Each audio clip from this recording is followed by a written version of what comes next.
Hello, everybody. It's Mark again, and we're back with the our second episode of a stroke of good misfortunes, and I've titled this one a for better, for worse, for richer, for poor, because as I was telling the story on the initial podcast, and by the way, I will be releasing these on Saturdays because I know some of them are going to be kind of heavy from time to time, and I don't want you crying your way to work, and I don't want you crying your way home. But maybe you can enjoy this one of these episodes on your Saturday morning coffee when you're just sitting around having coffee.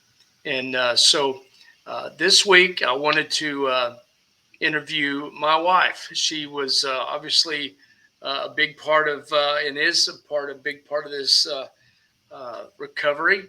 And I wanted to kind of visit with her, and I'm going to interview her and just see what her thought process was during all of this, and maybe some surprises that have come up along the way, and maybe just give you a little feedback on her perspective, because it's not just me going through this stroke situation. It's me and my entire family, and so as you hopefully never have to go through this, or maybe you know somebody that is going through this, you'll get different perspectives on um, the family and how it's impacting them. Now, I did have some questions before I go into asking her some questions.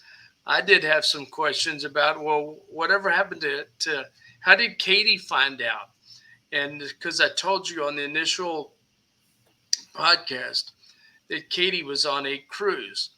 And, social media is a great thing until you want to keep something quiet until all of the family finds out about it.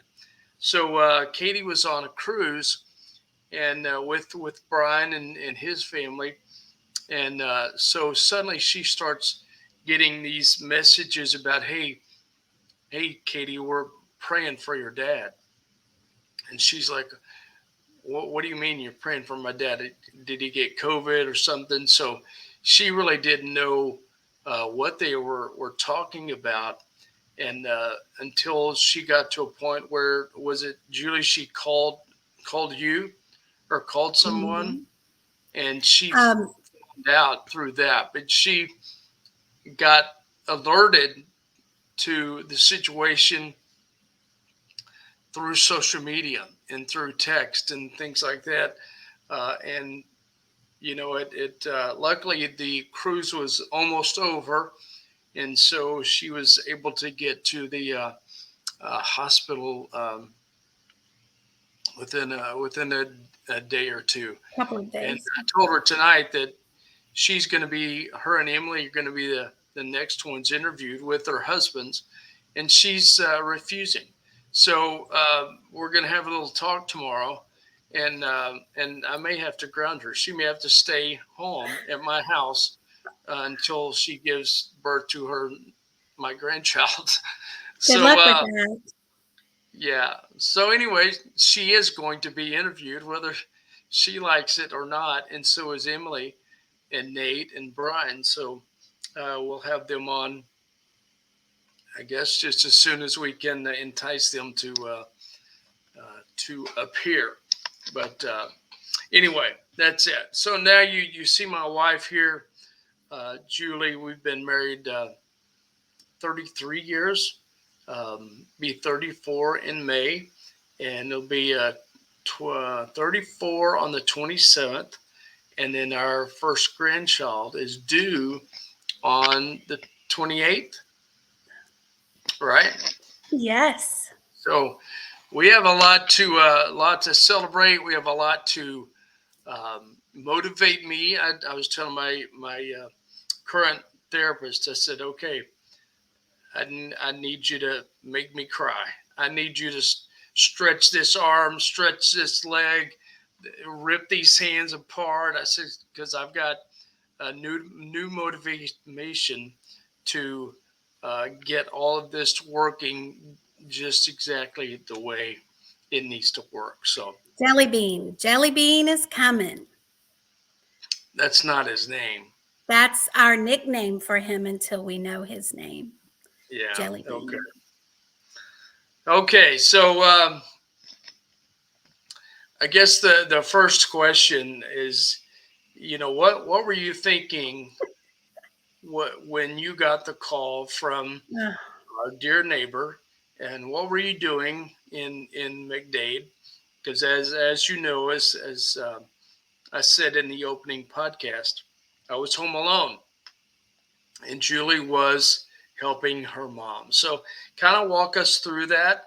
Kind of walk us through what your initial reaction was when your neighbor called and said, "Hey, what's going on?" So, okay. all right, the floor is yours until I ask Okay. another question.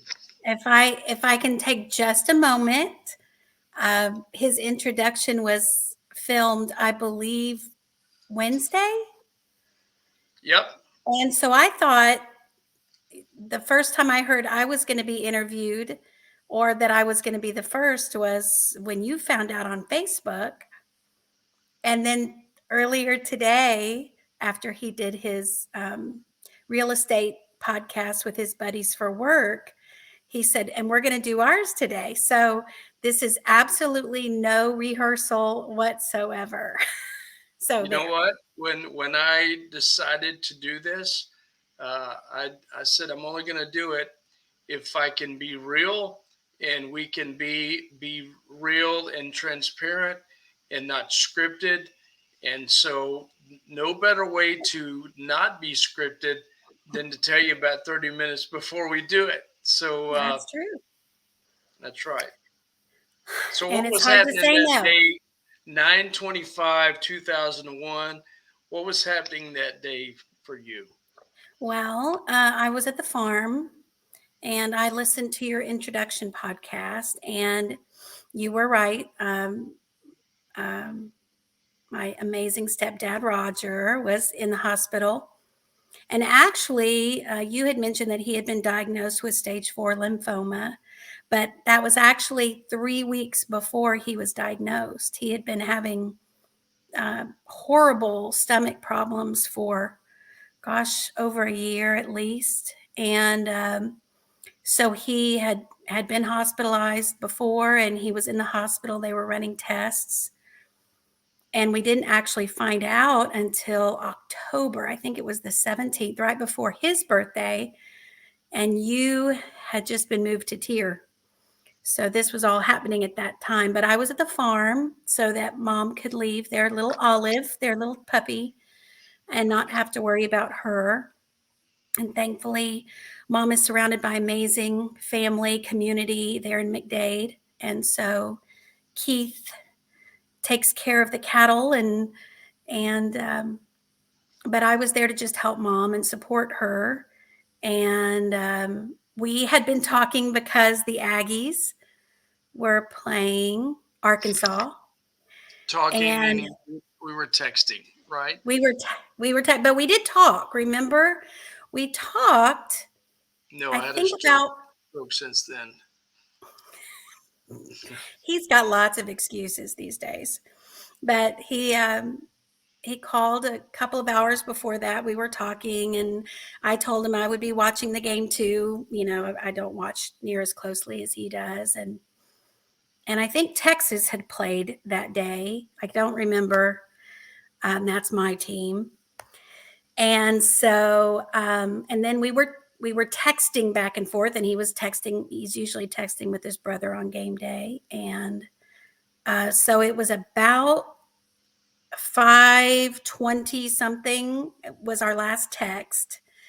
And I'd actually been walking the farm, and I did a post that morning at sunrise and just talked about the beauty of God's creation, and just how, being still, being quiet, knowing that God is faithful, because Roger was in the hospital.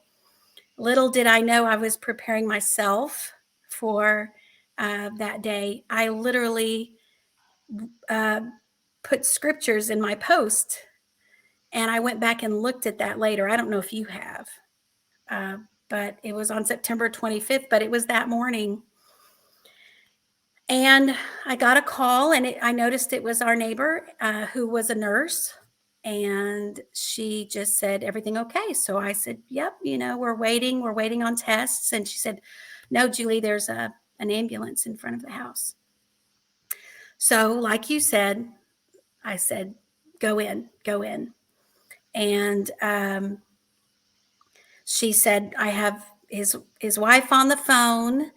And just like you said, she said that you were not responding. I know that you felt like you were able to talk and communicate with everybody, and you may have, Yeah, but at that I point, think it came and went because Emily also said that she saw me moving my leg when I got to the ER. So I think some of those things came and went because I could have swore I had a college football conversation with the people on in the ambulance. But I also know what you're saying is she said he's not. I can't understand what he's saying. mm-mm. And I don't know. There was that ER episode once where they had the stroke victim, and you hear her talking, but then you look at her face and realize that she's not, or that she's not communicating that way. So I don't know if we'll ever know that. Um, but I just remember her holding the phone up to your ear and me saying, "I'm on my way. I'm going to try to get a hold of M, and you're not alone. And everybody's going to be praying as soon as I let everybody know." And and then she handed the phone to the paramedic, and the paramedic said, "We don't have much time. We are taking him to the best place for stroke victims, and that is Memorial Hermann, Memorial City." That's, there's Memorial Hermann everywhere around here, but Memorial City is right on the Beltway in Houston, about 25 minutes from our house. And it is the best stroke unit in the area. And what was crazy is that our daughter and her new husband of 9 months lived in an apartment right there. The girls had lived there before Katie got married and moved to their home. And by the And way, so, in yeah, Memorial is where my neurologist is. And man, if you're looking for a great neurologist, Dr. Blum is his name. And I've referred him to a couple of people. yes, And Philip Blum. he was amazing. I remember when we went in there and we had that conversation with him. We probably had a list of I can't even tell you how many questions we had, and And it this was a was lot. after, I Yes, just this want to, was in the 3 months. timeline. Yeah, 3 months after the stroke. I think sometime in December, right, or Mm-hmm, January. mm-hmm. But we had this big long list, and this guy answered every question before we ever asked it. We never even had to ask a question because he answered. He just went. He was pretty much going down that list, and we were checking off, or Julie was. Well, there it is. Okay, Every that's another question I had. So anyway, sorry. No, and because he's a pretty renowned neurologist. We've only seen him once, and he is our neurologist on record. But he said, "I'll probably not have to see you anymore." But he was the first one to show us the scan of your brain, if you remember that. It's the first time we saw it, Right. and what he shared with us. I know sometimes it's difficult to believe, but he said, "Mark, you're not going to die of a stroke. You may die of a heart attack if you don't take care of yourself, but you're not going to die of a stroke." And he was the one to tell us that your kidneys failed. I did not know that either, Yeah. or that they were failing. Well, So, you yeah, he's a great guy. If yeah, you great ever guy. need one, which I hope you don't. He is a Maybe great related to guy the as well. family. Gigi, Jenny is a Blum. I don't know, but Philip Blum in Memorial Herman, Memorial City. And the goal is to have him on here as well. And hopefully he can give me 15, 20, 30 minutes of his time because I would love to have him on this podcast.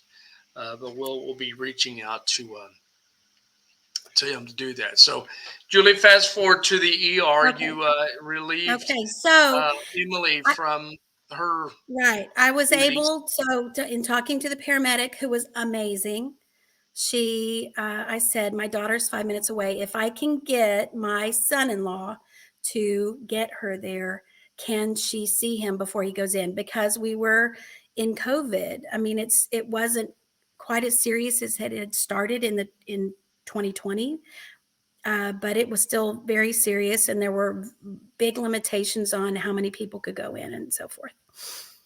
And so she said, yes, we're on our way. And so I hung up the phone and I picked up the phone, and the first person I called was my brother, because he's the most constant. He's the steady. I brought my tissue. I'm surprised you didn't. No, I'm not going to do this. Jeff, I called Jeff because I knew he could. Well, first of all, I had to call him because I was going to have to leave the farm, and I was going to have to leave Olive, and I was going to have to leave everything I said. I had sprinklers going. Um, so I called him and I said, I need you. I said, don't call mom first, because she was in the hospital with Roger and we just didn't know anything. And I knew that my mom prays for us every day anyway. So her prayers were already covering us. And I knew that Dad and Jen were uh, at I can't even remember what they were at, a wedding or maybe even a funeral. I can't remember. But I said, just let our family know to start praying. We need a divine healing. It looks like he's had a massive stroke. And we need to pray for every person that comes in contact with him, that God just ordains every person in his path. That was the most important thing I think I did that day. And after I hung up with him, I called your mother, talked to Mom, Poppy, and they're very strong, but it was very hard. And I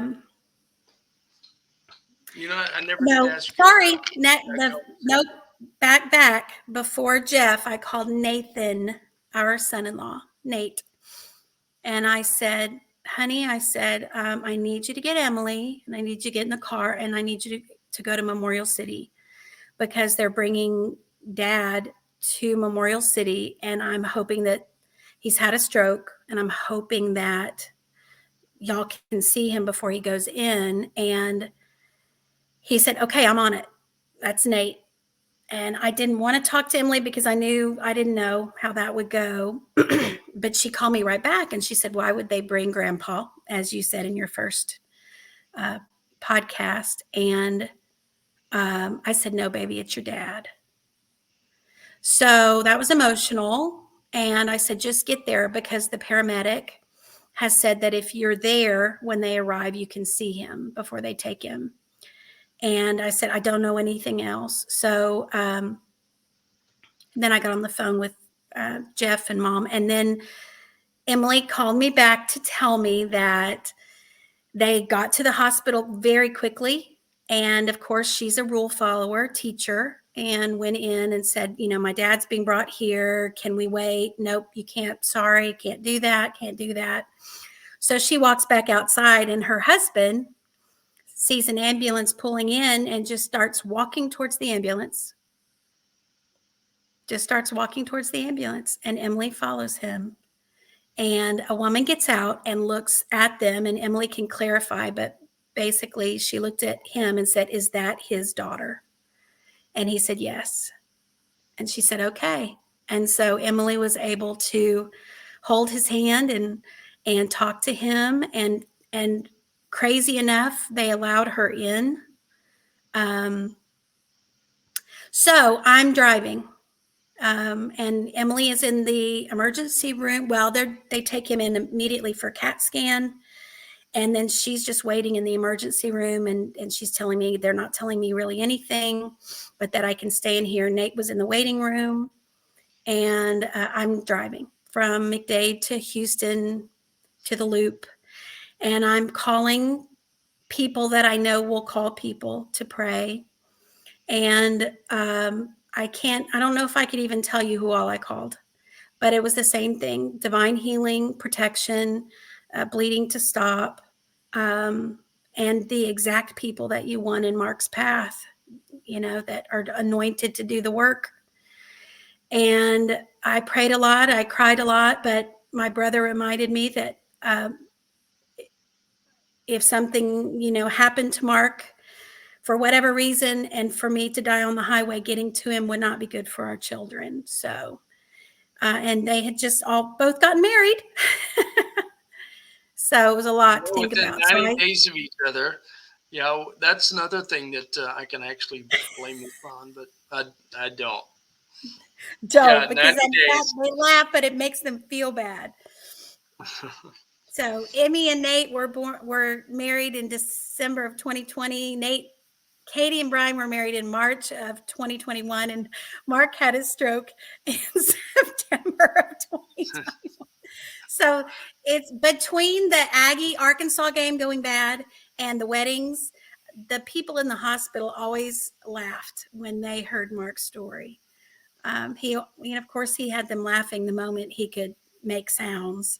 That's how he is. So I get there and they do a switch with us, and you start talking to me, and I can't understand you. And but I really did not have a lot of emotion at that point, because you kick in, caregivers out there, you kick into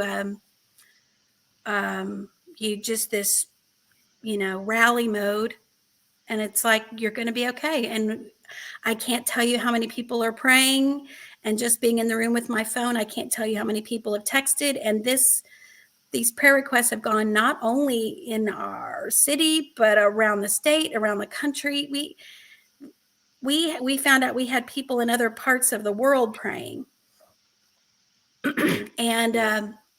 so what I remember about that night was you could say no and yes and okay, but when you would start trying to talk, you couldn't. And at that point, I don't think that you realized you couldn't, because you weren't shaking your head like No, you did a couple of days later. I could swear that I was communicating enough to have people understand what I was trying to say. I knew it wasn't coming out the exact way that it normally would, but so I'd try to repeat it and think just repeating it would I could do it better the second, third time, and then you slowly start realizing that no matter how much you're trying to sound coherent, you're not. And Katie had made a recording. I called her while I was in. It was already in. Was in critical care or intensive care. This was a week or 10 days later, and I called her to give her a message because I couldn't remember You could Julie's phone remember her number. number now.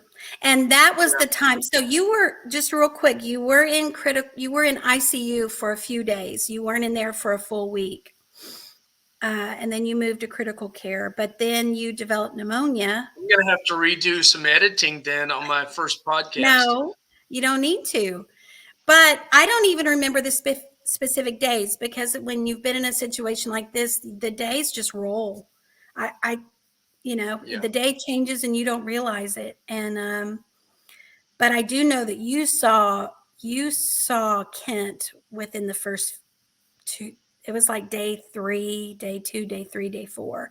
Oh, okay. And then you developed pneumonia, so they had to kind of bring back in some things that they had at ICU. I'm not really sure how that worked, because you were aspirating on your own saliva.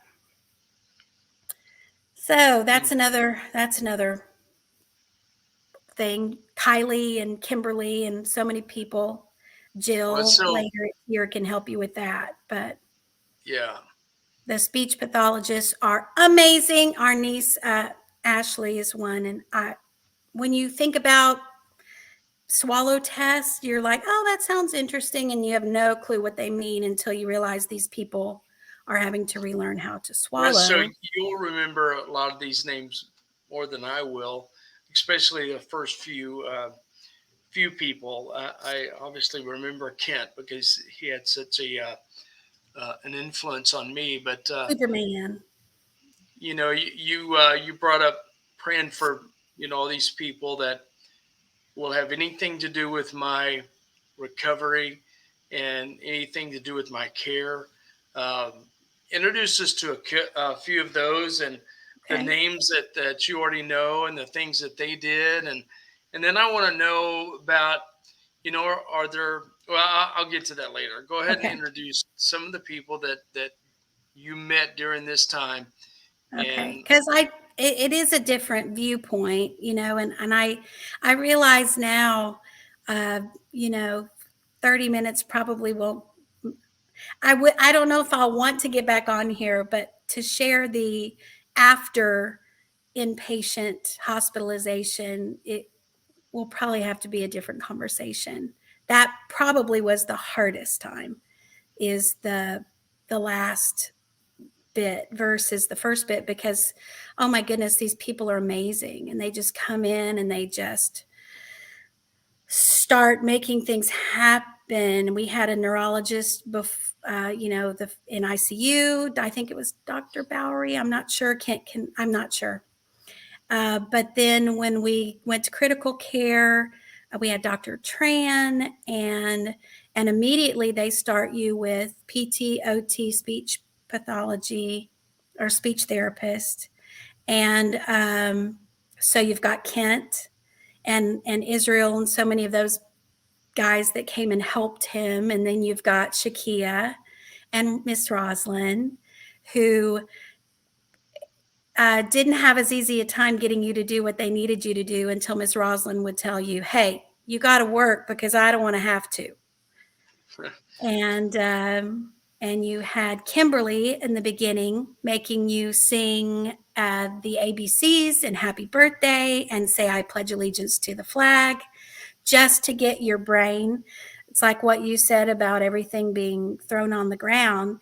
She was going for normalcy, things that were routine that you'd done since you were a child, the Lord's Prayer. And so we actually sang happy birthday to who? Tim, I don't maybe? know.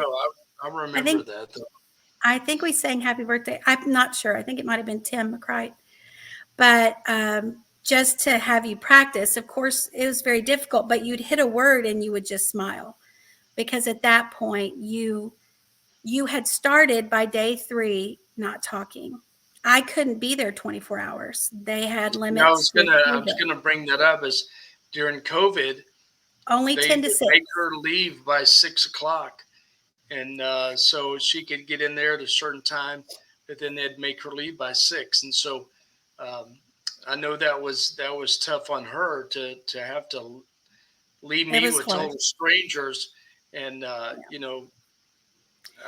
It was I 10 to can't thank 6, her and enough because she stayed after I went to tier. She stayed at the um, hospital then for almost 4 weeks, and but she was not able to do that at ICU and critical care.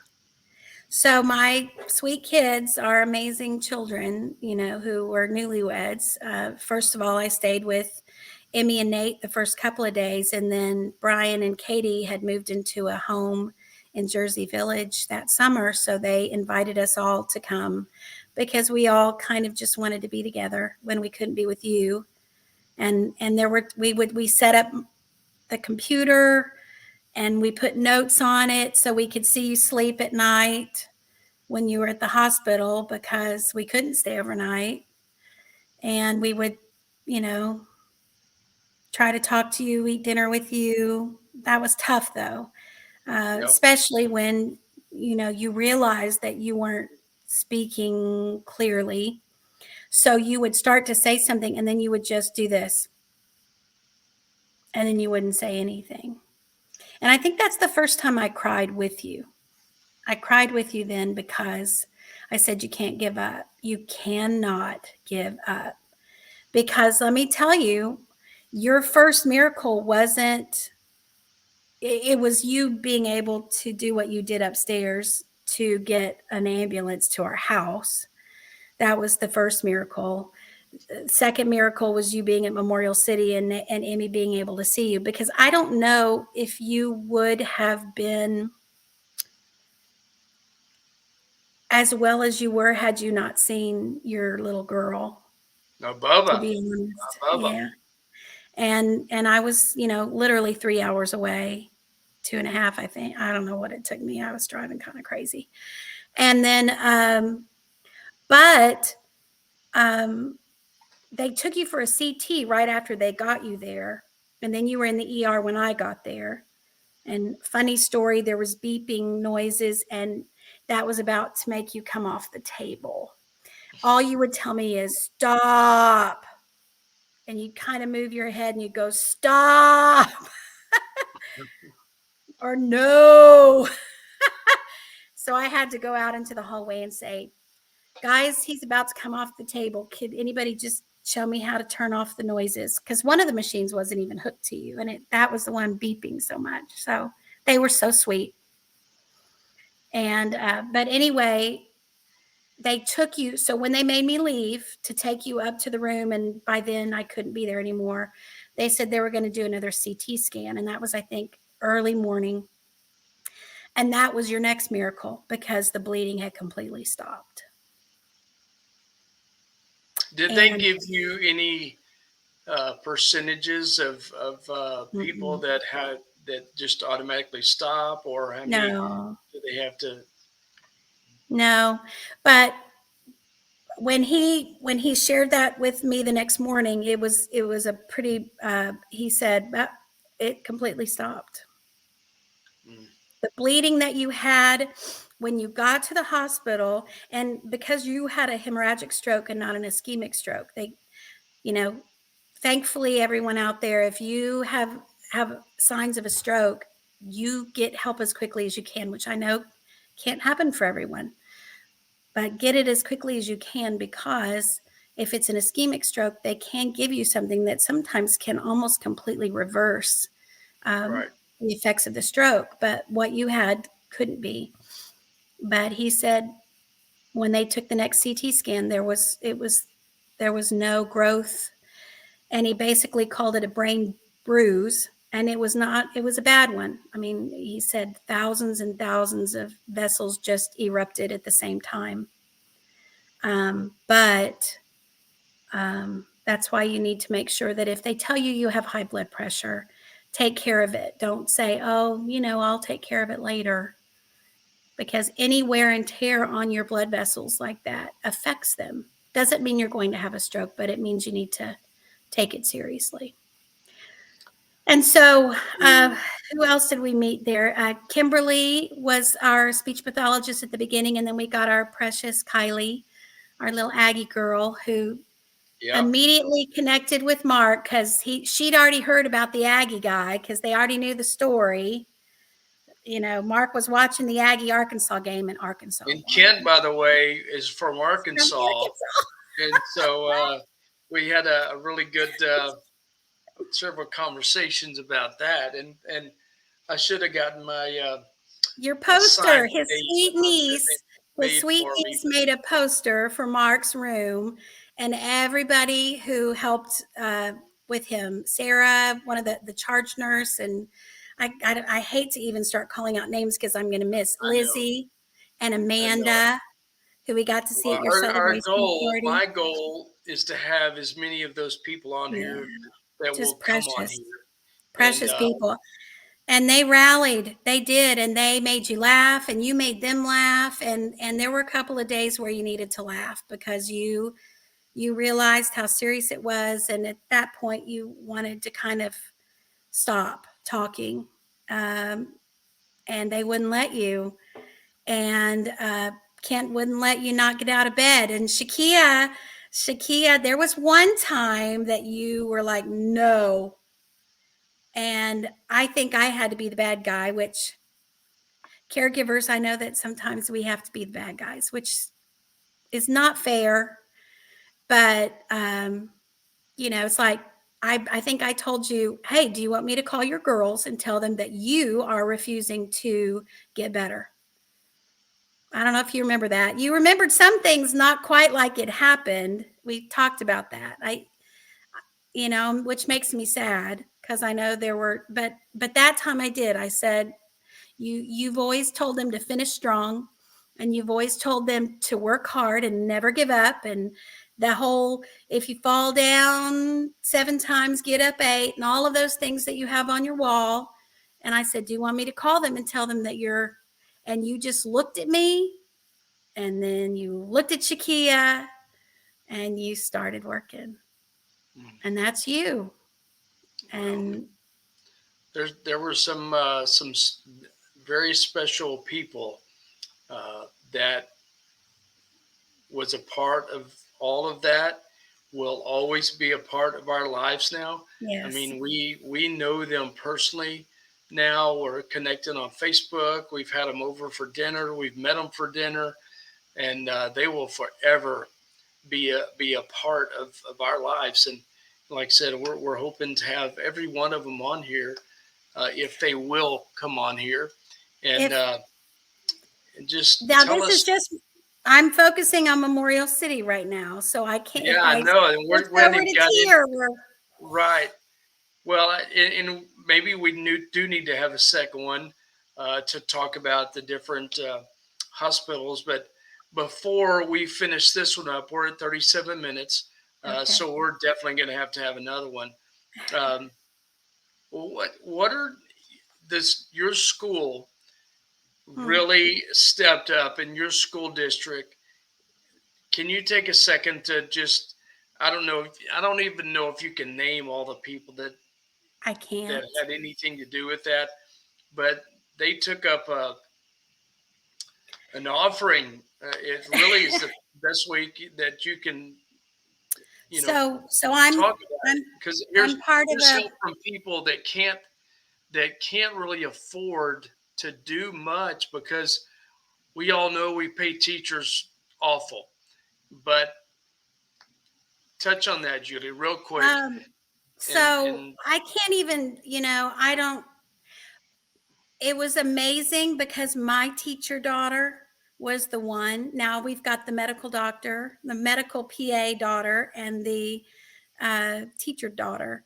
And Katie, once she, we'll talk about that later, once she got home, what she did. But Emily immediately said, Mom, I want to, I'm going to take the communication issue off of you, because I had to completely focus on you. I was having to call insurance, and I would love to say teachers' insurance is great. It's not. And I was the squeaky wheel for a lot of things. And that also, reminds us that we want to be patient advocates. God help the people who have to do this alone. And if you know somebody doing it alone, call me, and I'm going to do everything I can to help, because it's at no fault of doctors, nurses, nurse techs, therapists that are doing above and beyond, just like educators. I'm sorry, our service industry compared to our entertainment industry is beyond me. But um, but also sometimes things get, like I said, with insurance and pre-approvals and things like this. And again, I had people praying over our insurance, and I ended up with 2 young women on the phone that I cried to and said, I've worked over, 20, 24 years. I don't remember at the time what it was, teaching, and I need you to make this okay. I've put into insurance for so long, and I need you to help me through this. And he has to get the best care. And and we prayed over it, and I really do believe that we did. Tier is phenomenal. Memorial Herman, Memorial City, phenomenal.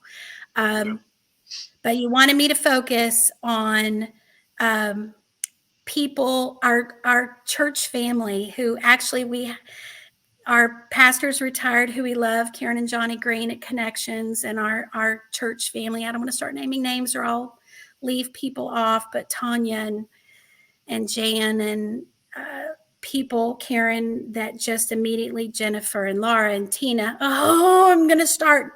Yvette and Noe, people started immediately calling Emily and saying, okay, we're going to set up meals for you. We're going to do it this way. We've got people who want to give you DoorDash, Kathy, Randy, the Vaughns. We're sending stuff. I mean, immediately.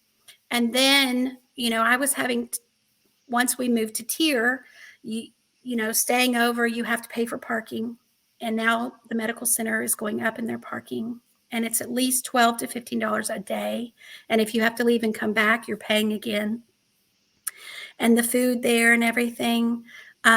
So McDougall Elementary and Klein took up an offering basically for us. And they covered all of that. And the librarians that I work with in Klein, Meredith, and I don't want to, but I know Meredith helped coordinate that. Um, they contributed, and I can't believe, um, there's something. Prayer is the most powerful thing we can do for people in crisis. That is the most powerful thing as believers that we can do in crisis. So I will never say, don't say I'm not praying for you. Absolutely not. But if you can do something without even someone having to ask you, because I think you're in a place where you don't even know what to ask for. I would have never asked for food ever. Yet my kids they were taking off of work. All of this was happening once Brian and Katie came home. Our lives had changed. And immediately you're like, oh, wow, we do need food. And our amazing in-laws, the Shepherds, I know did more for us than we would ever really know. And the Ropers, Debbie and Carrie, they were doing videos for Mark from day one as broadcasters for Aggie football. Yeah. And our family, you've seen the videos of, our family sending love. And I don't want to start naming things, but it was amazing because Mark needed to see people. He needed to hear their voices. He needed to know he was being prayed for. But then some people were able to just step in and do. And that was amazing. And it changed my whole outlook on how I try to help when I can. And I fall short. I know we can never repay, but I do say we're going to pay it forward. And so we Yeah. were You just blessed. And made there's a so many more. you made a great comment about you Dot don't and even know what essay. to ask for. So if you have somebody that is going through this, just jump in any way you can and help them. Don't wait for them to ask, hey, I need help doing this or that. And we had so many people jumping in and doing that. And I named this podcast, uh, the stroke of good misfortunes, and this episode for better, for worse, for richer, for poor. And we've had a lot of great times in our marriage and in my life, and then those were better, but we've had the I don't know if I've ever had any worse times than this. But I think, man, my wife really got the short end of the stick on this for better for worse stuff, because she stayed up there and spent the night in a folding chair for 4 weeks basically. I can count on one hand how many days that she missed. Um, And it was because Dang if it. And another person came, that's right. I was about to say it. It only was because that hospital would only allow one person per day, not one person at a time, one person a day. So if Julie was there, nobody else could come. My girls couldn't come, none of that. So anybody that wanted to come, that took away from Julie being able to spend the night with me. And we would kind of coordinate all of that with, okay, which nurses does Mark feel comfortable with? And, this and that. And 99.9% of them were incredible people. And, and We'll talk about tier, yes, yeah. And another then time because richer it's for richer and poor, we've had plenty in our lifetime. And you know we've been very blessed in the time that we've been together.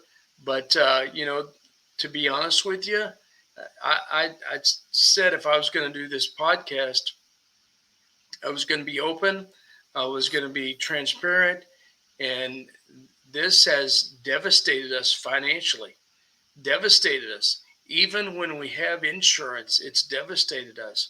And we've had people jump in and help us oh, from day one, because I've had, I think, three paychecks in a 16-month period of time. And so it's all fallen back on Julie and Klein ISD for doing what they did, and all the people that have given to keep us afloat, because it's awful. Because when you have insurance, it's almost cheaper to not have insurance and pay these people $10 a month for the rest of your life. But we have insurance, thank God. But it has been devastating for us. And you're like, well, no payments are on three paychecks for 16 months. How have we made it? And it's because people just stepped up and helped without asking, well, Mark, do you need this? Well, I don't know, check with Julie. They just did it. My brother has, try not to cry, my brother has done so much for me personally.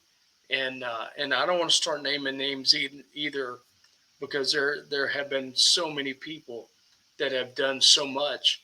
But my brother's like, what do you need? What do you need? I am sending you this. I'm sending you this.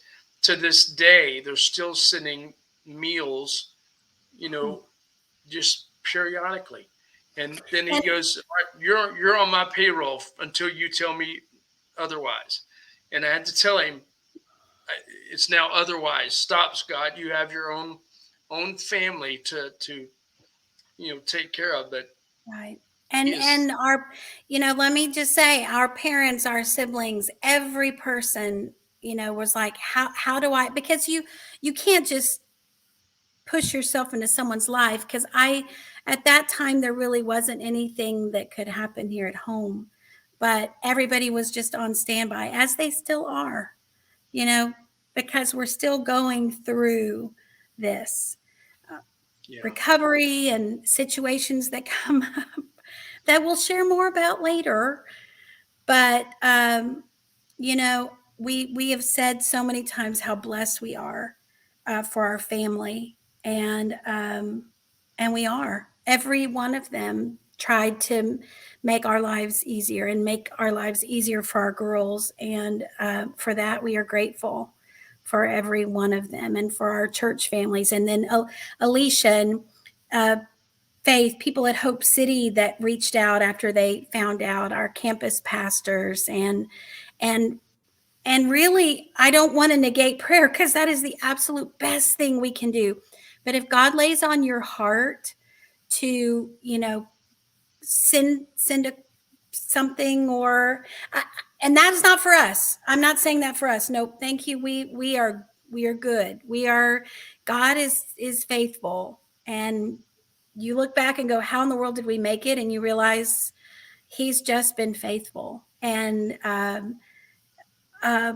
but I say that to others sometimes, saying, let me take your kids for the afternoon so you can sleep while your husband is sleeping, or things like that. Just PJ Cook taught me that a long time ago when I was pregnant. She just showed up at my house without telling me, told Mark, went over to my house, cleaned it, did all my laundry, cooked a meal for me. PJ, I will never forget it as long as I live. I've We'll tried to just be leave. that kind of If person. anybody has urge to do that, we'll leave the key under the mat. But uh, but there are just joke. people. I know we're off time. I just want to say there are so many of you that have a worse situation than we did, and we would have never thought it could have been worse, but it could have been worse. And we know some people who have lost loved ones, and we know people who have had situations with their children, and I which I cannot fathom. um but I just want to encourage you to hold on and reach out and talk about it when you can, because you, as a caregiver, at least you sometimes feel like an absolute failure, and you feel like you're losing your marriage sometimes because things change so quickly. I can talk about that later, but I love my Well, we're husband. definitely gonna have to have Yeah, a I take love my two. husband, and I pray for him every day, even when he doesn't want me to. And I know he wants me to. But I also know that, there's that scripture about how if you're singing when someone is depressed, it's like rubbing salt in a wound or vinegar in a wound or taking their clothes off on a cold day. So you have to kind of, you rejoice with those who rejoice, but you mourn with those who mourn. And you have to find that balance of being positive and saying, hey, come on, we got this, but also allowing people to cry, and say it's not fair. What is happening? And I love, Mark, that you said that you were angry and you still have questions. And did I deserve this? And all I know is that what the enemy meant for evil, God will work for good. I have to hold on to the word, and he says that he will work all things together for good. And some things, Diana, this is for you, we will not understand until heaven. But he is good, and he loves us, and he's faithful. And no matter what, he'll see us through. So, Yeah. so Well, okay. we're gonna end on that. I do have one last story about Kent, and we were able to visit with Kent while I was at the critical care, and we were visiting about our church, and we were trying to point out the window that our church is just down the road there, and we would ask where does he go to church, and if you ought to go visit our church. And he said, Mark, I'll go visit your church the day that you can walk me down to find a seat. And Usher. huh To usher you, yes, that's right, because you'd been a church usher usher me, yeah, before. because I'd been a usher from, I don't know, age of 15 on. And I said, I was in the hospital. Now remind you, I couldn't move my right leg, right arm, nothing could move at the time. And I said, okay, that's a deal. And last Easter, I was able to walk him and about four or five other people that were there at the critical care unit. I Kylie ushered, and Brenton and Shakia and Sarah and Kent. yes, and I Your ushered them OT, your all. PT, that's right. Yep, I ushered them all to their seats. We were dead center. We had great seats because I'm a great usher, and it was really special. So I can't wait for you to get to know every one of these people that will come on, and I hope they all come on because they are just unbelievably special people to us, Yeah. and what they do is amazing. I mean, you have to have a special heart to do what they do, but you also have to be very tough with your patient. You can't allow him to sit in the bed like I wanted to. And Kent was like, "Nope, that's not even an option." So get that out of your head. But they're That they're didn't very last long. Your Yeah. attitude, you have moments, and you still have moments. Let's be real. But Well, what are you talking about? I don't know what you're talking about. we're not being transparent. No. But what I'm saying is, for the most part, you are an extremely um, uh, you persevere. You don't give up. You have moments, we all do, and then you say, okay, let's keep going, and you look at you now. Look at you now. Look at me now. Look at us now. Okay, guys, we thank you for joining us today on this week's podcast. We'll be releasing these podcasts on Saturdays, and I promise that they won't last 55 minutes going forward. I'm gonna have a timer up and a quicker trigger to end a subject. So we'll be better next time. We'll be shorter next time, so you don't fall asleep on us. But thank you for joining us. Julie, thank you for coming in and videotaping with me, and Well, we'll do another one. And we look forward to sharing all of our experiences with you guys in hopes that it helps somebody down the road that may be going through this now or in the future, or has done this in the past mm, and has just kind of lost all hope. So again, thank you very much, and we'll see you next Saturday on A Stroke of Good Misfortunes. Take care, everybody. Bye bye.